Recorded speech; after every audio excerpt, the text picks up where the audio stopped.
ক্রীড়া মন্ত্রণালয়ের উপদেষ্টা মহোদয় জনাব আসিফ সাহেব যিনি হয়েছেন, সামনে মানে প্রেসের সামনে হুট করে বলে ফেলতে পারবে না। আল্লাহ না করুক যদি কোনো একটা খেলাধুলায় কোনো জায়গায় প্রবলেম হয়, তাদেরও কিন্তু এই জিনিসগুলো ভেবেচিন্তে কাজ করতে হবে। তো তো সেই জায়গা থেকে সেই জায়গাটায় কিন্তু আমি ছিলাম। হ্যাঁ, আপনি আমাকে অবশেষে লাইভে এসে মুখ খুললেন মাশরাফি। তিনি কথা বলেছেন অন্তর্বর্তী সরকারের ক্রীড়া উপদেষ্টা আসিফ মাহমুদকে নিয়েও। দায়িত্বশীল জায়গা থেকে হুট করেই মিডিয়াতে এসে একটা কথা বলে দেওয়া যায় না বলেও জানান মাশরাফি। কোটা আন্দোলনের যে স্টুডেন্টরা আছে বা যে সমন্বয়কের ভেতরে একজন ক্রীড়া মন্ত্রণালয়ের উপদেষ্টা মহোদয় জনাব আসিফ সাহেব যিনি হয়েছেন, আপনি দেখবেন উনি কিন্তু খেলাধুলা নিয়ে এখন থেকে উনি কাজ করবেন, বাংলাদেশের সার্বিক খেলাধুলার বিষয়গুলো নিয়ে কাজ করবেন। এখন যদি আল্লাহ না করুক কালকে একটা প্রবলেম হয়, আল্লাহ না করুক যদি কোনো একটা খেলাধুলায় কোনো জায়গায় প্রবলেম হয়, উনি কিন্তু প্রধান উপদেষ্টা মহোদয় ডক্টর ইউনূস স্যারের কাছে যাবেন বা সিনিয়র উপদেষ্টা মহোদয় যারা আছেন উনাদের সাথে আলোচনা করে এসেই কিন্তু উনাকে স্টেটমেন্ট দিতে হবে। It's very simple.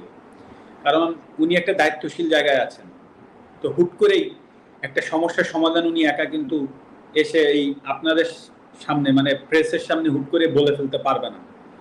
তো দায়িত্বশীল জায়গাগুলো কিন্তু অনেক কিছু চিন্তা করে কথা বলতে হয়। তো সেই জায়গা থেকে সেই জায়গাটায় কিন্তু আমি ছিলাম। হ্যাঁ, আপনি আমাকে খেলোয়াড় মাশরাফি বলছেন, আমি সেভাবে উত্তর দিচ্ছি, কিন্তু এট দ্য সেম টাইমে কিন্তু আমি একটা দায়িত্বশীল চেয়ারে বসেছিলাম। তো হুট করেই আমি কিন্তু ফ্রন্টে এসে একটা কথা বলে দিলাম, আর তাই নিয়ে একটা বিশাল আরো বড় কিছু হয়ে গেল।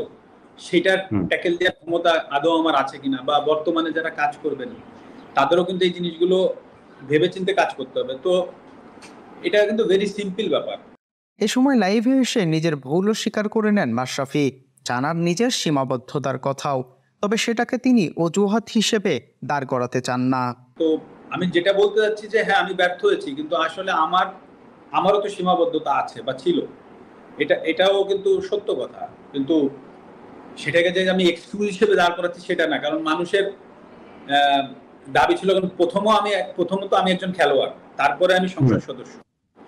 আমি খেলোয়াড় থেকে আমার পরিচয় মাশরাফি না হলে আমি অবশ্যই ওই সংসদ সদস্যে আমার যে ডাক নাম ছিল, আমার নড়াইলের মানুষ চিন্ত কৌশিক নামে, সেই নামে আমি নিশ্চয়ই সংসদ সদস্য হইতে পারতাম না।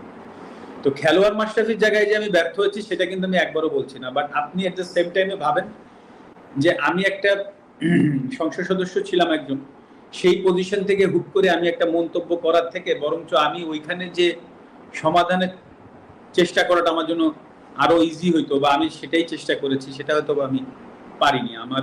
সেটাই আমার ব্যর্থতা।